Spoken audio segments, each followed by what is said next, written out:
महोदय, मेरे हाथों में जो दस्तावेज है, दरअसल ये देश के किसानों, गरीबों, मजदूरों की उम्मीदों का स्मारक है। ऐसा लग रहा है जैसे वित्त मंत्री महोदया ने बजट नहीं तैयार किया है, बल्कि प्रधानमंत्री जी की मन की बात का संकलन तैयार किया है। टूटा हुआ लश्कर का भरम देख रहे हैं, टूटा हुआ लश्कर का भरम देख रहे हैं और जिल्ले इलाही के करम देख रहे हैं। ताकत का नशा अक्ल पे हावी है तुम्हारी, तुम देख न पाओगे जो हम देख रहे हैं। वित्त मंत्री महोदया ने इस बजट में महंगाई पर सिर्फ 10 शब्द बोला है। जिस देश में टमाटर 100 रुपए किलो बिक रहा हो। सभापति महोदय, मेरा टाइम पॉज करें और बार बार इंटरप्ट करने को या तो मना करें। हाँ बोले, कृपया बोले। सभापति महोदय, वित्त मंत्री महोदया ने इस बजट में महंगाई पर सिर्फ 10 शब्द बोले हैं। जिस देश में टमाटर 100 रुपए किलो बिक रहा हो, उस देश की वित्त मंत्री के पास बजट में महंगाई पर बोलने के लिए सिर्फ 10 शब्द है। डीजल, पेट्रोल, आटा, चावल, दाल, सब्जी की महंगाई का तो कोई जिक्र ही नहीं। सावन चल रहा है तो प्याज और लहसुन का दाम पूछना तो शायद पाप होगा। मैंने तो यह भी सुना है कि वित्त मंत्री जी जो चीज खुद नहीं खाती हैं, उसके दाम से उनका कोई लेना देना नहीं होता। लेकिन इस बार बजट पेश करने के लिए पार्लियामेंट आने से पहले वित्त मंत्री जी ने दही और चीनी खाई थी। अब तो उनसे यह पूछा जा ही सकता है कि उन्हें दही, दूध और चीनी का रेट तो इन दिनों पता ही होगा। क्या उसे सस्ता करवाएंगी या नहीं सस्ता करवाएंगी? अगर पता है तो कृपया सस्ता करवाइए, क्योंकि इसी चीनी ने अमेठी में एक मंत्री महोदया का राजनीतिक कैरियर कड़वा कर दिया। सभापति महोदय, अपने शीश महलों में बैठे हुए सरकार के सांसद और मंत्री कह रहे हैं कि महंगाई कम हो रही है। संसद की कैंटीन से बाहर निकल करके एक चाय का कप खरीदिए, तब समझ में आएगा कि महंगाई कम हो रही है या बढ़ रही है।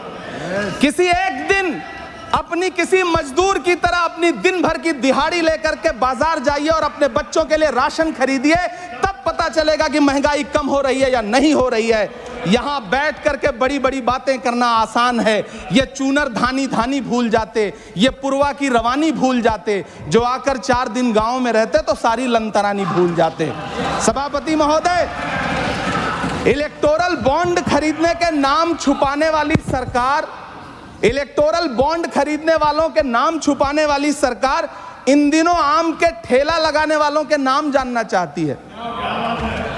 मुझे तो होटलों, ढाबों या आम के ठेलों पर नेम प्लेट लगवाने वालों से पूछना है कि कभी खून की बोतल पर देखा है किसी का नाम लिखा हुआ?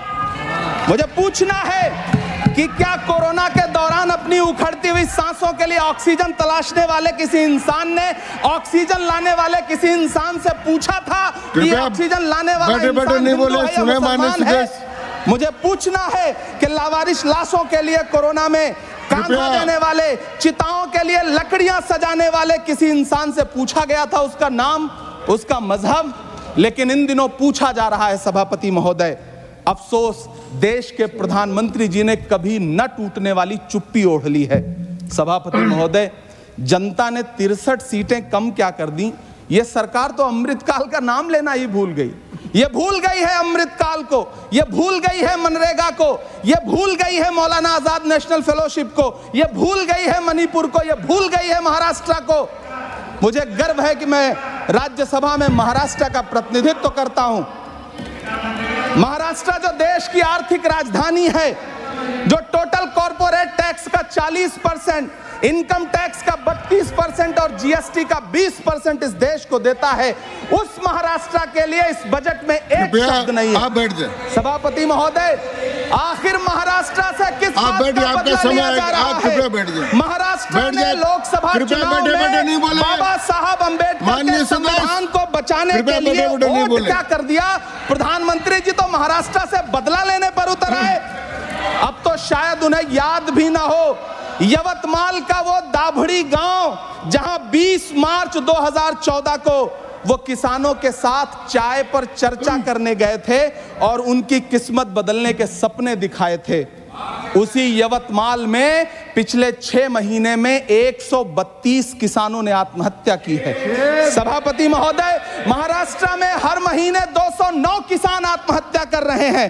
राज्य सरकार द्वारा सौंपा गया आंकड़ा बताता है कि 1 जनवरी से 31 मई के बीच 1046 किसानों ने आत्महत्या की है। लेकिन अफसोस, इस बजट में महाराष्ट्र के किसानों के लिए कुछ भी नहीं है। किसानों से चिढ़ी हुई सरकार ने बजट में किसानों के एमएसपी की लीगल गारंटी नहीं दी। लेकिन याद रखिएगा, जो किसान का नहीं वो हिंदुस्तान का नहीं।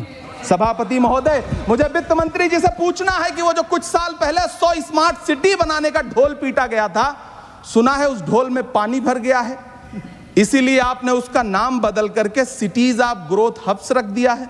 अच्छा है, नाम बदलने का खेल खेलते रहिए। आपकी कई सरकारें तो इसी वजह से चल रही हैं। इस सरकार को पढ़े लिखे लोगों से दिक्कत है सभापति महोदय, इसीलिए इस सरकार ने यूजीसी का बजट 66% कम कर दिया है। वाह री सरकार।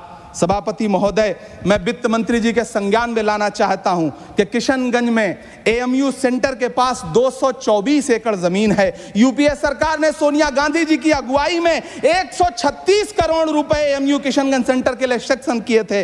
लेकिन आपकी सरकार ने पिछले 10 साल में उस 136 करोड़ में से सिर्फ 10 करोड़ रुपया रिलीज किया है। 1.5 करोड़ की आबादी वाला सीमांचल बेहतर शिक्षा के लिए उस सेंटर की बाट जोह रहा है। मेरा आपसे सवाल है कि इस सेंटर का बाकी पैसा आप कब रिलीज करेंगे? मुझे उम्मीद है वित्त मंत्री महोदया जवाब जरूर देंगी। सीमांचल उसी बिहार में आता है जिसकी बैसाखी के सहारे आपकी सरकार चल रही है। वहां के लोगों को एम्स की जरूरत है। महानंदा और कोसी से होने वाली बाढ़ की तबाही को रोकने के लिए बांध बनाइए, सीमांचल के साथ सौतेला व्यवहार बंद करिए। इकोनॉमिक कॉरिडोर बनाने से किसी राज्य का विकास नहीं होगा, विकास होगा स्वास्थ्य और शिक्षा के बुनियादी मुद्दों के लिए बजट देने पर। सभापति महोदय, एक तरफ तो इस बजट में पीएम आवास योजना के तहत 3 करोड़ अतिरिक्त मकान देने की घोषणा है और दूसरी तरफ लखनऊ के अकबर नगर में 1280 वो मकान हैं जिन्हें रिवर फ्रंट बनाने के नाम पे बुलडोजर से जमींदोज कर दिया गया।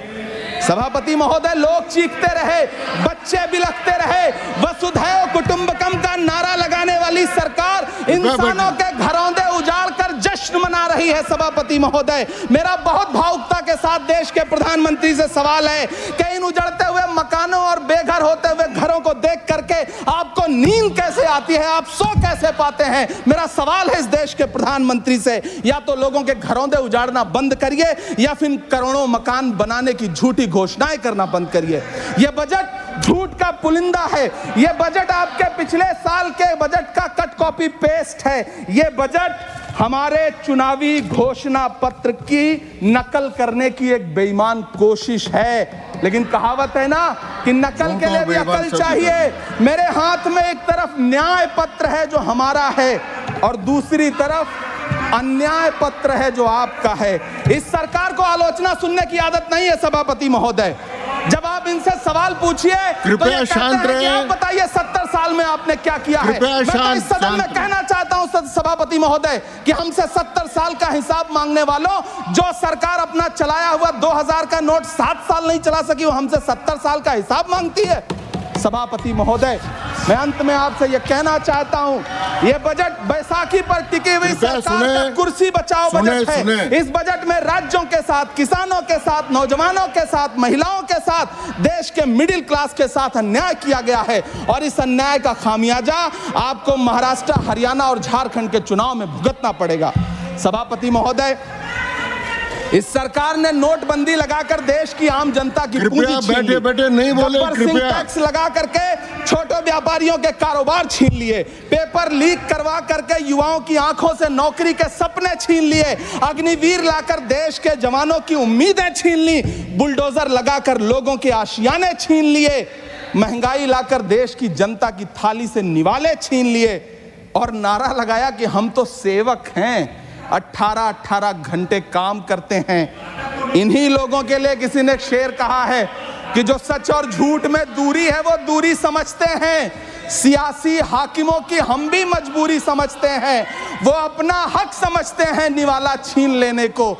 डकैती को बहुत से लोग मजदूरी समझते हैं। हमें पता है कि कैसी मजदूरी की जा रही है। सभापति महोदय, मैं यहां खड़ा होकर के अंत में आपसे कहना चाहता हूं कि इस बजट में तमाम राज्यों के साथ अन्याय किया गया है। इस बजट में युवाओं के साथ अन्याय किया गया है, महिलाओं के साथ अन्याय किया गया है, और खास तौर से महाराष्ट्र के लिए कुछ नहीं रखा गया है। महाराष्ट्र बाढ़ से जूझ रहा है, पानी बरसने से वहां 1500 से ज्यादा लोग मारे गए हैं। उस शहर को, उस राज्य को 4000 करोड़ के पैकेज की जरूरत है ताकि जो फसलें बर्बाद हुई हैं लोगों को राहत दी जा सकी। लेकिन अफसोस, इस बजट में महाराष्ट्र के लिए ऐसा कुछ भी नहीं है। मैं आखिर में यह कहना चाहता हूं कि पिछले 7 दिन से इस बजट का बड़ा ढिंढोरा पीटा जा रहा है, इसे महान बताया जा रहा है। लेकिन कौन महान बता रहा है? सत्ता पक्ष के लोग, उन्हें तो बताना ही है। क्योंकि मैं अवध क्षेत्र से आता हूं, प्रतापगढ़ से, नीरज भाई भी अवध और पूर्वांचल से आते हैं। वहां एक कहावत है कि बिटिया की तारीफ किसने की? बिटिया की महतारी ने, यानी कि बेटी की प्रशंसा किसने की? मां ने। तो इस बजट की तारीफ सत्ता पक्ष करे तो करेगा ही, लेकिन विपक्ष के एक भी सांसद से आप पूछिए कि क्या उसके राज्य को कुछ मिला है, तो वो ये कहेगा कि नहीं, कुछ भी नहीं मिला है। बहुत बहुत धन्यवाद सभापति महोदय, मुझे आम बजट पर अपनी राय रखने के लिए धन्यवाद। श्री अब्दुल बहाव। Thank you, Chairman Saab. Thank you very much. This 5 is minutes. not a union budget. This is an uneven budget. 5 minutes, माननीय। Somebody says, one judge says that Bihar के लिए कुछ नहीं. Another judge says बिहार के लिए सब कुछ है. I don't know. And Andhra Pradesh also, YSR people telling nothing is there.